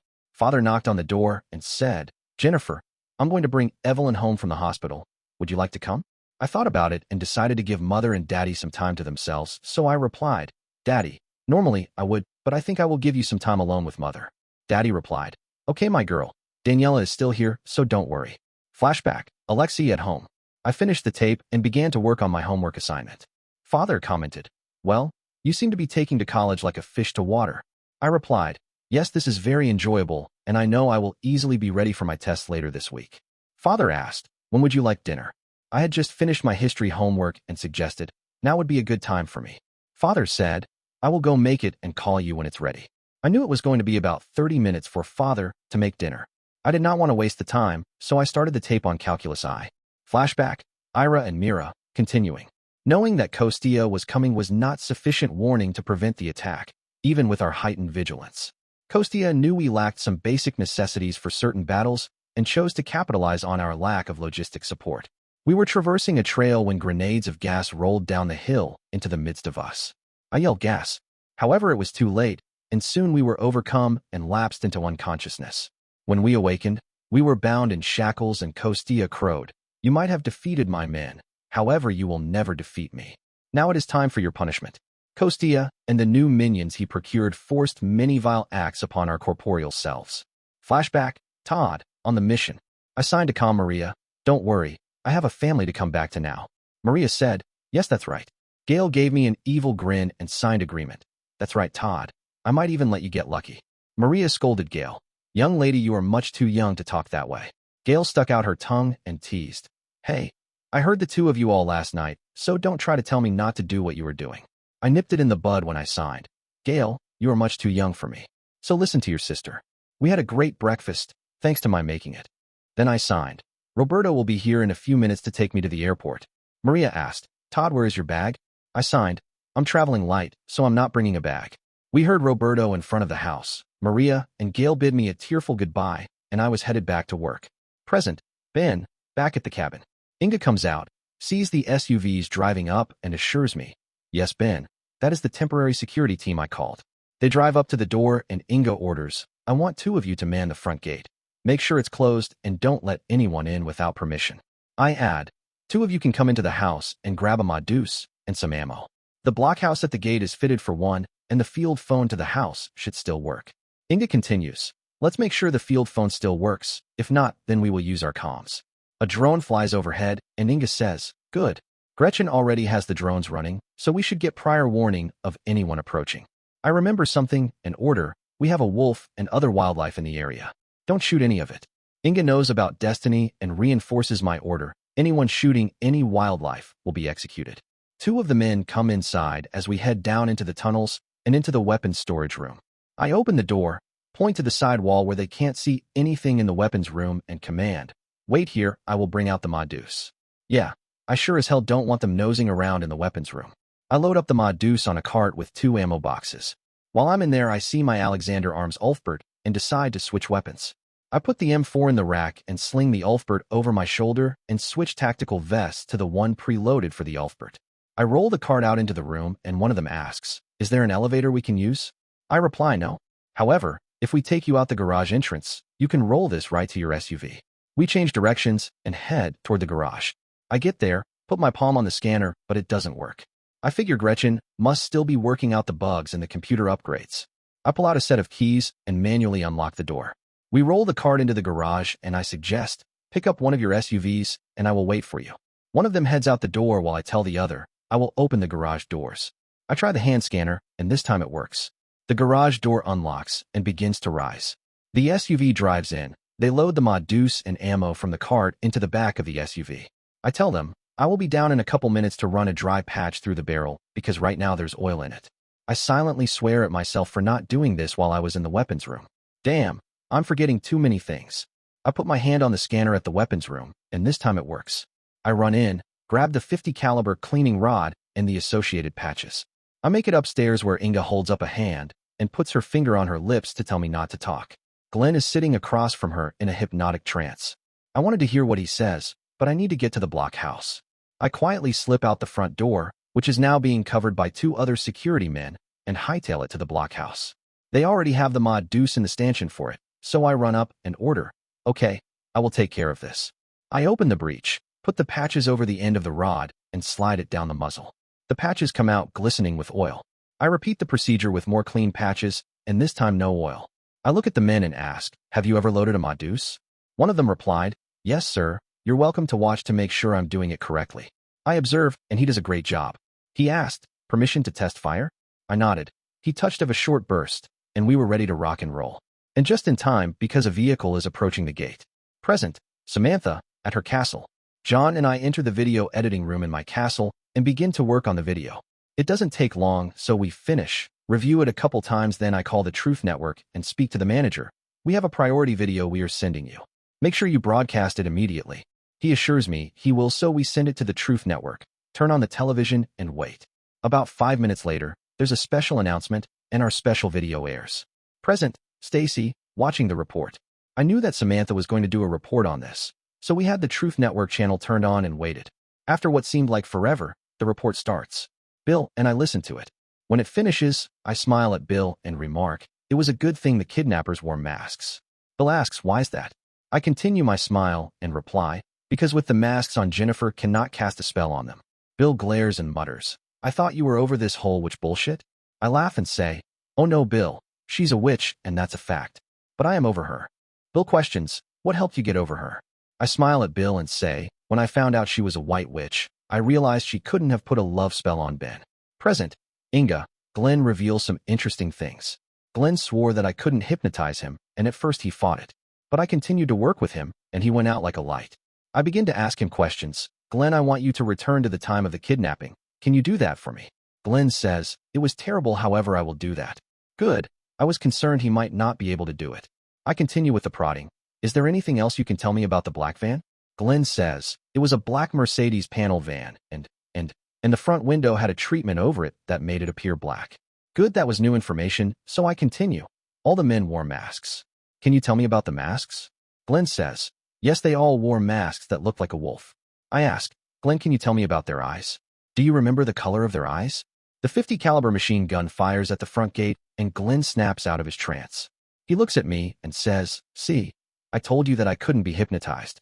Present, Gretchen, computer updates. I am surprised because Jennifer has let the computer system slip into a terrible state. I begin to think about it and decide she is probably busy with her twins and doesn't spend as much time on computers as before. I do find a nice as hell laptop that must be her major computer and a couple of Android tablets that must be for Fiona and James. Since I had previously been here for so long, I am familiar with the system, and it doesn't take long until I had trashed the old computers and updated to the new ones. The hardest part is the interface to the hand scanners. I have to pull the user data off the old systems, update it, and load it into the new systems. The drones work great and broadcast a feed to every television set in the house. With my work being done, I call my store to see how everything is going. Present, Bernie, Liz, and Desiree finished with the room. With everyone helping, including Desiree, it doesn't take long until the room was spick and span. Liz looks at me and says, "Bernie, I wonder if Ben thought of calling Mabel?" I shake my head and reply, "Liz, he's busy doing 100 other things. Do you think she would come back to do the cooking?" Liz replies. I reply to Bernie, "It won't hurt to give her a call to see what she's doing." Bernie reminds me, "Didn't she go to work for Stacy's restaurant? I'm not sure if she can get away." I chuckle as I remember. "Yeah, I heard there was a little chef battle between her and Henri." Bernie laughed. "A little battle. I heard it almost came to knives at 5 paces. But Henri realized the value of having a second cook because it expanded the repertoire of the restaurant." My mobile phone rings. I look at it and remark, "Speak of the devil, Mabel's calling us." I answer the phone and Mabel says, "Liz, I just heard the bad news about Jennifer and the children and was wondering if you had anyone there to cook for you yet." I reply, "Bernie and I were just talking about you and wondering if you could come back until this kidnapping business is over." Mabel replies, "Let me purchase some supplies and I will be right over. Have you looked at the kitchen yet?" I reply, "No, Mabel, I haven't. I'm sure it's clean because I know Jens. However, I'm not sure what sort of food is available. Mabel says, well, don't you worry about it, because Mabel is back on the job again. Present, Tom, update phone call from Inga. My phone rings again, so I look at it, see it's Inga, answer it, and ask, were you able to hypnotize Glenn? Inga replies, of course I did. And I found out the van was a Mercedes panel van with black covering on the front window. That, and all the perps wore wolf masks. I speculate, Inga, could this have something to do with destiny? Inga replies, I don't think so. By the way, we have the security team here. 2 are manning the front gate with a mod deuce and 2 are guarding the partially destroyed front door. We could sure use some more men. I think for a moment and agree. Okay, I will see about getting some more men. How's Ben holding up? Inga replies, I got in his face when he threatened to beat the shit out of Glenn, but since then he's been too busy to do much thinking about this. I reply, good, keep him occupied until I arrive. Inga asks, and when will that be? I reply, don't worry, I will be there before bedtime. I get into the Amber Alert system and update the description on the van. Present, Jens, in the back of a van. I still have questions about why they took us and what their plans are for us.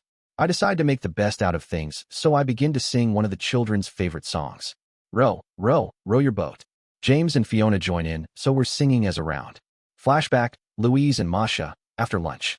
Louise crimsoned and declared, Masha, I again want to apologize to you for not trusting that Linda could eat the sandwich. I had to keep from laughing as Linda devoured her sandwich and even consumed part of mine. Louise had of course noticed it, which prompted the apology. I replied, Louise, don't worry about it. I have more experience right now with feeding Linda solid food. Louise continued, I was shocked at how much she ate. It must be because the sandwiches were so tasty. Why was that? I explained, Louise, I used all natural ingredients. Healthy whole grain bread, natural cheese, and of course fried them in olive oil. Louise questioned, why didn't you use butter or margarine? I further explained, olive oil is healthier than butter, even though butter tastes better, and margarine is the worst type of fat that you can use. Louise shook her head and said, Masha, you've changed everything about the way I eat. I smiled and teased, is that a complaint? Louise doesn't realize I teased her and vehemently said, oh no, Masha, it's not a complaint. I am so very thankful for all the food you cook and for getting Linda and I away from sugar. I confessed, Louise, I was teasing you. It is such a joy having you and Linda here. So Louise, what are your plans for the rest of today? Louise giggled and asked, would you think it was strange if I sat in my room and admired all my new furniture?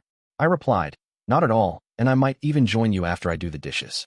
Louise changed her mind and offered, Masha, why don't you let me do the dishes? I countered, Louise, I am very particular about how the dishes are done, so I will do them. However, why don't you get Linda cleaned up? Louise removed Linda from her high chair and took her into the bathroom to clean her hands. Flashback, Ben, another rescue mission. Amir carried the stretcher on one shoulder, the rope on the other shoulder, and quietly led the way as I followed, making sure to use my NV gear to scan for any Taliban scumsuckers who might be brave enough to attempt something during the night. I hoped like hell we could free any of the children tonight, because I wasn't sure how much longer the scumsuckers would refrain from killing them. Amir led us to the first hovel, where I snuck up to the rug-covered window, peeked in, and realized that we're already too late. Once again, I wish they made eye bleach, because what I saw, no one should ever see. Not only were they all killed, they had been violated in the worst ways possible, and their little faces showed the unspeakable horror of a slow and lingering death from being bled out like animals. I gritted my teeth and whispered to Amir, they are all dead. He apologized, sorry Ben sir. I worried this would happen. If these children are dead, then we have lost all of them. I have failed you. I swore softly, Amir, you did not fail me because we didn't stand a chance in the first place. There were too many of them and too few of us. Now let's get back to the hospital and deliver a message to these Taliban scumsuckers they won't ever forget. We hightailed it back to the hospital, where Jack met me at the door and asked, what happened? I swore, the Taliban scumsuckers killed all the children and bled them out like animals. Where's Lieutenant George? Jack replied, I think he's sleeping. What's on your mind? I glared at Jack and said, we're going to light these scumsuckers up. Flashback, Jennifer at home. Daddy arrived home with Mother sooner than I expected and yelled up to my room, Jennifer, we're home. I had put on some nice clothes, in hopes that it would make Mother happy. I bebopped down the stairs. Mother saw me and immediately complained, Jennifer, what in God's holy name are you wearing? I twirled and replied, nice clothes in honor of you coming home. I run to her, give her a hug, and continue, it's great that you're finally home. She holds me at arm's length, looks into my eyes and declares, young lady, you are still a witch. Daddy comes over, takes my hand and asks, Jennifer, why don't you go back to your room for right now while I talk with Evelyn? Rats. I had really hoped that Mother would have changed, but she was still obsessed over the whole witch thing. I might continue with the ball frickin' let for her, but there was no way I was going to give up being a witch. When I got to my room, Grandmother was there and remarked, "I see that your mother hasn't changed any." I asked, "Why is she so obsessed with me being a witch?" Grandmother explained, "Jennifer once had the chance to embrace magic but chose to walk away from it. She watched a television show that depicted all witches as wicked and dangerous, and she decided she would never be like that. I protested, but we're not evil at all." Grandmother nodded and continued, "The show didn't make any distinctions. It painted all witches the same way, without acknowledging that some use their gifts for good." I hugged Grandmother tightly and said, "Thank you for guiding me. I know I will always choose the right path." Flashback, Alexei at home. Calculus was fascinating. All the difficult things in algebra became easy with calculus, such as how to find the instantaneous change, called the derivative, of various functions. I was so engrossed in calculus that I didn't hear Father call me for dinner. I finally heard a knock on the door. Father opens the door and says, "Alexei, I've been calling you for dinner." I apologize. "Sorry, Father, I was busy studying calculus." I came out to dinner, and Father and I had a most interesting conversation about calculus. I was slightly surprised that he knew as much about it as he did. Flashback, Ira and Mira, continuing. When Kostya and his new minions finished torturing us, we couldn't even move. I looked hopelessly at Mira as she recklessly taunted, "I hope you all are exultant, since I will remove your training tools when I recover." Her ill-advised bravado only prompted further torture from the illegitimate sons of a female Saluki. Kostya implanted some concern into my heart when he said, "How do you know we will let you recover? We can keep this up all day." Mira once again unwisely taunted, "Kostya, the only way you can keep it up is with medication." The men laughed as they continued to brutalize us. Flashback, Todd, on the mission. I wrote on my tablet to Roberto, "Please take care of Maria and Gail for me." Roberto assured me, "Yes, Todd, I will make sure they are safe and will begin to give them weapon and defense training." That reminded me, so I wrote, "I will send a diplomatic box with some interesting items in it. Please put the items in the panic room." I handed Roberto a wad of cash and wrote, "This is for you and your family for all the trouble I've already caused you." Roberto complained, "Todd, you have already given me too much." I disagreed and wrote, "Roberto, I owe you much more than this. If and when I come back I will make it up to you." Roberto questioned, "If? Todd, what are you going to do?" I wrote, "You cannot tell Maria or Gail, but the company I work for set me up twice now trying to get me killed. I'm going back to make sure they never try it again. The first time was in China, and I got this." I showed him my neck and continued, "The second time was here when they sent me after the narcotic lord." Roberto remarked with surprise, "You are the one who took out the narcotic lord?" I smiled and nodded while Roberto continued, "You did this country a great service." I shrugged my shoulders and wrote, "I did the world a great service." Roberto asked, "Todd, are you CIA?" I smiled and shook my head no. If only Roberto knew the truth. Present, Ben, back at the cabin. An unknown vehicle approaches the gate. I step out to make sure they stop, and the two guards in the blockhouse train the mod deuce at the van. The passenger wisely opens the door slowly, steps out, and identifies himself. "Stacy Summers sent us in case you need any help." I swear at them, "You can get right back in that van and get the hell out of here before we blow your butts to hell. I don't want any help from the bitch you work for." They are wise enough not to argue as he climbs back into the van. It turns around, and they leave. I begin to leave when one of the security team calls to me. "Mr. Blaine, Gretchen says we have more vehicles approaching the gate." I ask, "How do you know?" He points to his ear and replies, "It came in over my comm unit." I swear, "Damn, I need one of those." He offers, "Since we each have one, take mine and I'll ask Inga if she has more." I take the proffered comm unit, wipe it off on my shamak, place it into my ear and say, "Testing -1, 2, 3. Everyone in the world gives me shit. Hey, don't say anything unless you have something important to say. That comm unit isn't a toy." Finally, Inga comes on and says, "Everyone cut Ben Blaine some slack." "We hear you, Ben." Gretchen says, "Ben, the drones have detected multiple cars headed to the gate." Inga adds, "Ben, those are probably the FBI and other Marshal Service vehicles. Please treat them better than you did Stacy Summers' men." I wonder how the hell Inga knows about that. Then the security man motions to me. I come over to the blockhouse, and the guard explains, "The microphones on these comm units are very sensitive. They heard you yell at the other men through my comm unit." That was a good thing to know. Before the other vehicles arrive, Gretchen says, "Ben, there are two motorcycles approaching at a rapid speed. The riders are wearing body armor and carrying weapons. I wondered if they would arrive." I announce, "Those riders are probably Mira and Ira, our former bodyguards. Gretchen, please make sure you do not annoy them with the drones." I watch with amazement as the twins arrive because they accelerate up a slight rise and easily jump over the gate. They ride up to me. Ira dismounts while Mira holds her bike upright. She hugs me and says, "Mr. Blaine, we just saw the news report. Please inform us that it is a falsehood." I shake my head and reply, "Unfortunately, it's true." Mira swears, illegitimate son of a female Saluki. "Mr. Blaine, we apologize for leaving our post with you." I console them. "Girls, it's not your fault. It's my fault for letting the security lapse." Gretchen reminds through the comm, "Ben, the vehicles are approaching the gate." I relay the message, Mira and Ira. We have a contingent of vehicles approaching and Inga feels they are FBI and Marshal Service vehicles. Inga comes on the comm and orders, "Ben, I'm coming to the gate to meet them. Please don't let Mira and Ira do anything foolish." I decide to make small talk with the girls. "I see you haven't destroyed your motorcycles yet." Mira responds, "We have damaged them upon occasion, but it was nothing which could not be repaired." I continue to shoot the breeze. "So what's it like living with Alexei?" Ira declares, "Mr. Blaine, it is a terrible nightmare from the depths of Hades. When he's not working, he's impregnating one of his wives." Mira continues, "There are so many babies around that it is virtually impossible to somnambulate." I smile and offer, "You two are always welcome to move back here." Before they can answer, Inga arrives from the house in the marshal's van, climbs out and greets them. "It's good to see you, Mira and Ira. I'm here to make sure we don't have any problems with the FBI or deputy marshals that are arriving." Ira states, "Those vehicles should be carefully inspected." Inga argues, "Ira, there is no reason for that." Mira interrupts, "The lack of security is disgusting." Inga declares, "We will not go back to the excessive security level we had before. It was too cumbersome." Ira parroted in a sing-song voice, "It was too cumbersome, my derriere." The lack of security is what allowed the children and Ms. Blaine to be abducted.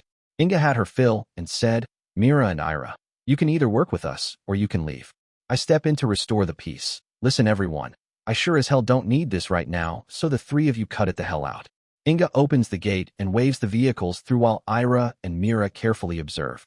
The vehicles head up to the house as Inga says to me, "Ben, you called us, so let us do our jobs." I complain, "And what the hell should I do, sit on my thumbs?" Inga grins, "Only if that will help. Otherwise we need you to follow me up to the cabin and be interviewed." I glare at her and complain, "Don't tell me I'm a suspect." I follow them to the cabin and can't believe it. Present, Samantha, at her castle. "John mentioned something I have been considering. Samantha, with what's going on, it might be a good idea to call Victor and see if he's working right now." I should probably explain that when things calmed down, especially after Stacy stopped calling the terrors, we decided to let Vic go. There really wasn't anything for him to do. He was bored all the time and asked if he could go find new work. We made sure his house was paid for, and then he left. I look at John and reply, "John, sometimes I wonder if you read my mind." I take out my phone and call Vic's number. Megan answers and I ask, "Megan, is Vic busy right now?" Megan replies, "Samantha, it's good to hear from you. I wondered if you were going to call after I saw the news report this morning. Unfortunately, Victor is busy right now, but I will call him and see if he wants to cancel his current job." I frown and make a decision. "Megan, don't bother him about it. I am sure we will be fine." John overhears the conversation and understands. "So Vic is busy right now. What do you plan to do?" I smile and say, "I will just grab one of Stacy's men until we are sure that we're out of danger." I call Stacy. "Present, Stacy." Phone call from Samantha. Bill answers the phone, looks at me, and says, "Miss Summers, it's Samantha for you." I answer the phone and remark, "Sam, that report of yours was great, but it's terrible news about Ben's wife and children." Samantha replies, "Stacy, it was one of the hardest reports I've ever done. But I called you for a favor." I reply, "Ask away, my compadre." Samantha states, "Stacy, Victor is busy right now, and I was wondering if one of your security men could sort of be my bodyguard for a while." I reply, "Just a minute, let me check." I put the line on hold, look at Bill, and ask, "Bill, I want to send one of your best men over to Samantha's to be her bodyguard." Bill states, "No problem, I will get on it immediately. Do you also want me to double the security on her castle while you're there?" I think for a moment and decide, sure. In fact, let's up the security level on everyone. I pick the phone up again, take it off mute, and inform her, "Samantha, we will send you someone immediately, and we are also raising the security level on everyone. Now what are your plans for lunch?" Samantha answers, "I don't have any yet." I reply, "Good, let's meet at the restaurant at noon." Samantha replies, "Great, I will see you then." Bill gives me a strange look and informs me, "Miss Summers, Ben sent the 4 men that we sent to his cabin back." I state, "Well, his loss is our gain. Redeploy the men to other areas." Bill replies, "Yes, Miss Summers. By the way, I have the current figures from Alexei if you would like to see them." Yes, Alexei still worked for me. His analytic skills were incomparable, and he did the work faster than anyone I ever knew. The only problem was when he wasn't working, he was getting one of his 3 wives pregnant. I question, Bill, how many children does he have now? Bill shakes his head and answers, I sure as hell don't know, and I'm not sure that he even knows. I think for a moment and suggest, let's find out if his sisters are still there. If not, let's send over a couple of security people to keep them safe.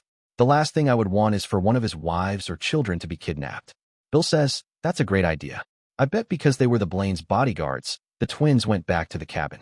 Then Bill cautions, we're going to need to rotate the security staff we send over because being in that house with all those babies would drive a sane man insane. I further the caution and make sure we don't send any female security to the house. Bill laughs. Yeah, the idiot savant Alexei would probably take them to bed and then marry them. I chuckle and remember when I visited Alexei and he made a pass at me. Present, Gretchen, calling her store. I pick up my mobile phone, begin to call the store and realize I don't have a signal. Son of a bitch, I forgot to set up the mobile phone repeater for the basement. I find the system, realize it's been turned off, reinitialize it, and wait. After what seems like forever, all the lights on it go green. I check and now I have signal in the tunnels. I call the store, the phone is answered in the appropriate manner, and I say, this is Gretchen. I was just checking to see how things are going. I can tell the phone is handed off to Mike, my number 2 in command. And he says, hello Gretchen, things are going fine here. We just got in a big shipment that I'm still verifying is correct. We saw the news report. How are things at the cabin, and can we do anything to help? I reply, thanks, but there's nothing to do here now that I have everything up and running. Call me if there are any issues. I end the call, and I'm thankful that I hired good people. Present, Inga, we arrive at the cabin. The FBI and Marshal Service contingent arrive at the cabin. Ben rides with me, and during the trip says, Inga, how in the hell could you ever assume I had anything to do with this? I try to comfort him, Ben, don't worry about it. The husband is always the primary suspect in any kidnapping. But I know you didn't do it, so we just have to go through the hoops to make sure that others understand this. Ben swears, if they don't understand it, then they can go to hell. I don't have the heart to rebuke him this time, so I only offer, Ben, let me handle this so we don't have any problems. We are the last to arrive, head into the cabin, and before anyone can get going I announce, even though this is a kidnapping case, the Marshal Service is going to be running this investigation. The lead FBI agent raises his hand and questions, why does the Marshal Service feel it can usurp the jurisdiction of the FBI? I reply, because of our close and long connection to the Blaines. We feel that it would be more beneficial to let us run the case, because we're already up to speed on it. I hope Ben would stay out of this, but he says, Inga's correct. We've worked with the Marshal Service before, and we trust them. In fact, I called them first, not the FBI. The lead FBI agent glares at Ben and replies, are you saying you don't want our help? I interrupt. No, that's not what Ben is saying. Then I drop the trump card. Tom used to be head of security here, so Ben feels more comfortable with the Marshal Service. The lead FBI agent finally relents. Okay, that makes sense to me. The Marshals can take the lead on this. So when are we going to start interviewing Ben? I nip this in the bud by saying, we have no reason to interview Ben since he wasn't here at the time of the abduction. The agent says, whatever you guys want, this is your investigation. I realize that we're not going to get as much help from the FBI as I originally hoped. However, Tom might be able to make things better when he arrives. There's a call on the comm unit. We have a taxi approaching the front gate. The passenger looks like an older African-American woman. I look at Ben and he says, it must be Mabel. I wonder who called her. Present, Bernie, Liz, and Desiree, meeting Mabel. We walk out of our room, past the conference room, and notice it's full of what has to be federal agents. I remark, Liz, that's Inga. I wonder if she and Tom are still an item. Liz replies, Bernie, of course they are. Inga knows a good man is hard to find. I lean over and whisper a tease. I thought it was a hard man is good to find. Ben begins to walk out of the conference room, notices us, and says, I think Mabel is here to cook for us. I reply to Ben, that's right. She called me and said she would be right over. I look at Ben and ask, Ben, when was the last time you ate? Ben looks down and replies, Liz, to tell the truth, I think it was breakfast this morning. I scold him, Ben, you need to eat to keep your strength up. Ben counters, I've been too busy to eat. Desiree interrupts. Mr. Blaine, you need to put a quarter in the swearing jar. Ben apologizes, sorry about that. I am a bit stressed today. Desiree continues, yes, with Ms. Blaine and James and Fiona on vacation. You must be lonely. I give Ben a look. He squats to Desiree's level and replies, you are right. I really miss them and I hope they will be home soon. Desiree hugs Ben and says, don't worry, Mr. Blaine. We are going to stay here and keep you company. We even cleaned the old room we used when I was a baby. Ben says, that's a good thing. Now let's go meet Mabel. We all head out of the house, toward the front gate. Present. Yints, in the back of a van. The van slows and I wonder what's happening. The back door opens and a voice commands, "We're moving you to a new vehicle." I ask, "Please be careful with my children." James complains, "Mama, I don't want to go." I reply, "James, be brave, I'm right behind you." I hear them move Fiona and James out of the vehicle. I wait for them, but they never come back for me. I begin to struggle as hard as I can against the tie wrap binding my wrists and kick the hell out of the door. Flashback, Masha, Tanya, and Louise, and the evening. The doorbell rang. I checked and saw Tanya accompanied by a few other women. I'm shocked because I didn't prepare enough food for this many women. I opened the door and Tanya said, "Surprise, Masha. I talked to some friends and they wanted to learn Krav Maga too." I crimsoned and replied, "Tanya, I didn't make enough food for this many women." Tanya answered, "Don't worry, Masha, because I would never show up with this many people without telling you. We all ate on the way over here." I looked at Louise and asked, "Louise, do you mind if we eat after the lesson?" Tanya interrupted, "Masha, don't worry about delaying your dinner. If you have some mats, we will go and stretch to get ready for the lesson." Louise smiled and stated, "Masha also teaches yoga, and we usually do that after our Krav Maga lesson." So many of the women begin talking simultaneously that I cannot understand them. This is common for people who do not speak the native language of a gathering. I presume a decision was made and Tanya asked, "Masha, would you mind teaching us yoga after the Krav Maga lesson?" I replied, "I would be most happy to teach yoga. The only problem is I don't have enough yoga mats for this many people." Louise suggested, "Masha, couldn't we use the training mats instead of yoga mats?" I thought for a moment and replied, "It will not be ideal because the training mats will not be as sticky as a yoga mat and are thicker, which will make the balance moves more difficult." Tanya said, "Good, then it's settled." I looked at Louise and asked, "Please show Tanya and her friends to the garage while I get dinner ready for the three of us." Louise escorted the women to the garage while I began to get dinner ready for myself, Louise, and Linda. Louise returned and remarked, "Wow, Masha, you're going to have a full class tonight." I smiled and answered, "Yes, I will, but this might be the start of something I've dreamed of doing. Louise, please bring Linda in for dinner." Louise brought Linda into the kitchen and placed her in the high chair. We sat at the table, began to eat, and I mentioned, "Louise, please do not tell the other women about my spinal adjustments." Louise smiled and said, "Don't worry, Masha. I know better than to get you into trouble." We quickly finished dinner and moved to the garage for the Krav Maga lesson. Flashback, Ben and Jack, raining hellfire on the Taliban. I head to the comm room with Jack trailing me as he asked, "Ben, what are you doing?" I gave him my best evil grin and replied, "I'm calling in a fire mission on all the Taliban hovels. It's time we put a stop to these scumsuckers, so I'm going to level the entire area like we should have done ages ago." Jack cautioned, "Ben, Lieutenant George usually calls in all the fire missions." I continued with the grin and suggested, "Okay, Jack, do you want to go wake him up?" Jack admitted, "Not really, and don't make me pull rank on you." I countered, "You try that, and I will kick your butt." Damn it, Ben was being unreasonable. Yeah, Lieutenant George liked calling in the fire missions so he could get all the glory. But this was sure to not only wake him up, it was going to royally piss him off. I tried to reason with Ben. "Ben, you know this is going to both wake up George and piss him off." Ben laughed and replied, "Good, he should be awake." Ben got on the horn, gave the coordinates for a huge area, and ordered, "Fire for effect." Ben ran up to the roof and commanded the sniper team on duty. I called in a fire mission for a large area. "Make sure you take out any of the Taliban scumsuckers who try to escape." With that, he pulled out his rifle, mounted the thermal scope on it, put a magazine in it, and began to wait. Unlike in the movies, you don't hear a whistling noise when an artillery shell arrives at the target because the shell is moving faster than the speed of sound. We finally heard an explosion and then the whistling noise caused by the fragments of the shell flying through the air. Ben was watching through his scope and then began to fire. I guess he found one of the Taliban trying to escape. Lieutenant George ran up onto the roof and yelled, "Who the hell called in a fire mission without my approval?" Ben paused between shots and answered, "I did." Lieutenant George looked like he was going to explode, so I motioned him to the side and explained, "Ben just had a hell of a time. The Taliban killed the rest of the children, so you might want to cut him some slack." I was surprised because for once he actually listened to me. He said, "Sergeant Blaine, next time please inform me first of any fire missions you wish to make." I was even more shocked when Ben civilly replied, "Yes, sir. I certainly will." Then he took out a few more running Taliban. Flashback, Jennifer at home. Grandmother looked at me and said, "Jennifer, I need to leave." I pouted a little and asked, "Why do you have to leave, grandmother?" She shook her head and replied, "Well, things are not going well downstairs, and unless I'm mistaken, Glenn is going to return Evelyn to the hospital. Grandmother left. I slipped onto the stairway, sat down, and listened to the looming war. Daddy told Mother, Evelyn, there's no way our daughter Jennifer is a witch. There are no such things as witches. Mother countered, Glenn, you don't know anything.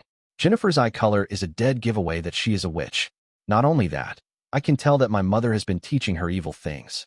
Daddy shook his head and said, Evelyn, if I had known you were still this sick, I would have left you in the hospital. Mother demanded, Glenn, take me back to the hospital. I don't want to live in a house with my daughter the witch. She might put a curse on me. Daddy called, Jennifer, I'm going back to the hospital. I came the rest of the way downstairs and asked, Daddy, why are you doing that? Mother frantically pointed at me and swore, Get the hell away from me, you witch. Daddy shook his head and said, Jennifer, your mother is still sick. They headed back to the garage, and I watched the car leave. Daniela approached, hugged me, and said, Senorita Jennifer, it is terrible that Senora Donaldson is so very ill. It is good that you convinced Senor Donaldson to stop drinking. I returned the hug and pretended to cry. Flashback, Alexei at home. Father complimented me. Alexei, I am impressed with the work you have already completed. However, if you continue working at this rate, we will need to visit the university before the end of the week. I questioned, Is this a problem, Father? Father replied, Yes, Alexei, it will be. I have arranged with my new job to take part of Friday off to take you to the university to meet with your instructors. Because this is a new job, I do not want to ask for more time off. I asked for clarification, so Father, what would you like me to do? Father replied, If you would slow up your rapid progress, I would appreciate it. I lied when I said, Okay, Father, I will slow up the rate at which I study. I had no plans of slowing up. If I got ahead, it would be a good thing for me, and perhaps I could convince my university instructors to advance me even faster. Flashback, Ira and Mira, continuing. Once again, we endured the tortures conveyed by Kostia and his men. They had left us brutalized on the floor and were busy eating and drinking. I looked at Mira and ordered, Do not aggravate them again. But my sister did not respond because she was not conscious. I called out for assistance. Help. Mira is without consciousness. Kostia paused his meal to approach, examined her, and declared, She still breathes, so she is not dead, at least not yet. His words elicited additional fear within my corporeal self. Flashback, Todd, on the mission. I threw the tablet I used with Roberto into the trash. It contained too much information, and pulled a new one out of my pocket. I purchased my tickets for the first leg of my trip back home and waved to Roberto as I boarded the plane. I found my seat shortly before the cabin attendant came up and asked, Sir, would you like anything? I showed her my neck and wrote on the new tablet, Yes, I would like a gin and tonic. She requested clarification, Would you like ice with that? I knew better than to trust the ice on any flight, so I shook my head no. The attendant brought me a little bottle of Bombay gin and a small can of tonic water. I mixed them, sat back, and enjoyed the flight while I continued to plan my retribution. Dear listeners, next part of the story will be released soon. Please share your thoughts in the comments section below, and don't forget to like, share, and subscribe.